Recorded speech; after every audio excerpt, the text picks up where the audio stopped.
حضور خواجہ غریب نواز حضرت سید محمد معین الدین حسن سنجری چشتی اجمیری صاحب رضی اللہ تعالی عنہ،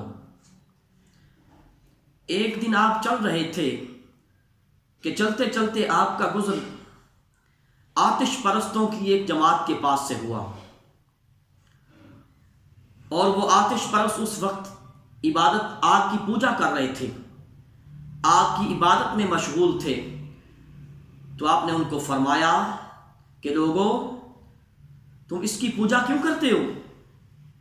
یعنی اس کی کیا وجہ ہے؟ تمہیں اس کا فائدہ کیا ہوگا؟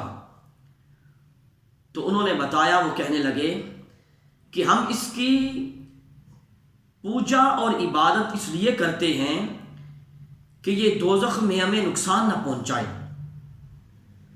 یہ آگ دوزخ میں ہمیں نقصان نہ پہنچائے، ہم اس لیے اس کی پوجا کرتے ہیں۔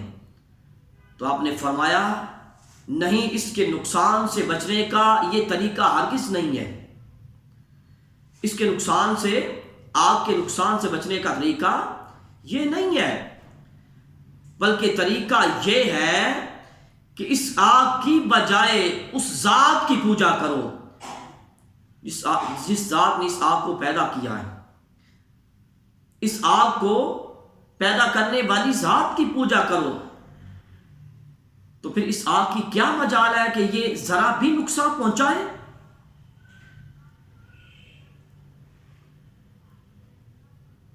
تو ساتھ یہ فرمایا کہ تم کتنے دنوں سے اس کی پوجا کر رہے ہو، تم کتنے دنوں سے اس کی بندگی میں، اس کی عبادت میں لگے ہوئے ہو، ذرا اس میں ہاتھ تو ڈالو،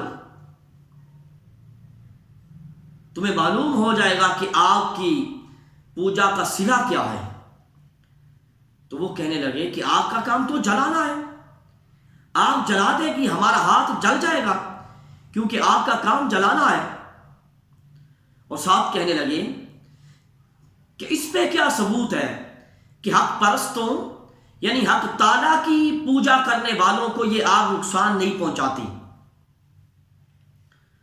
تو آپ نے فرمایا، حضور خواجہ غریب نواز نے رضی اللہ تعالی عنہ، آپ نے فرمایا کہ میں اس حق تعالیٰ کی پوجا کرتا ہوں، میں اس ذات کی پرستش کرتا ہوں، اور اس ذات کی بندگی کرتا ہوں، اور اس ذات کے سامنے اپنی جبین نیاز کو جھکاتا ہوں، اور اس ذات کے سامنے اپنا ماتھا ٹیکتا ہوں جس ذات نے اس آگ کو پیدا کیا ہے۔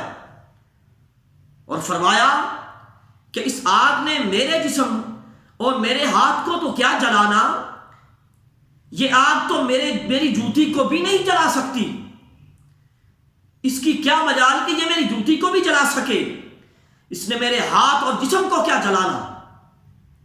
اور یہ فرماتے ہوئے ساتھ ہی آپ نے اپنا ایک جوتا اتار کے آگ میں پھینک دیا۔ آپ کا وہ جوتا کافی دیر تک آگ میں رہا، مگر اس آگ نے آپ کے جوتے پہ ذرا بھر بھی اثر نہ کیا۔ یہ دیکھ کر وہ جتنے آتش پرست تھے، وہ آگ کی پوجا کرنے والے، وہ آگ کے پجاری اور آگ کے سامنے اپنا ماتھا ٹیکنے والے، وہ جتنے تھے، آپ کی یہ کرامت دیکھ کر وہ مسلمان ہو گئے۔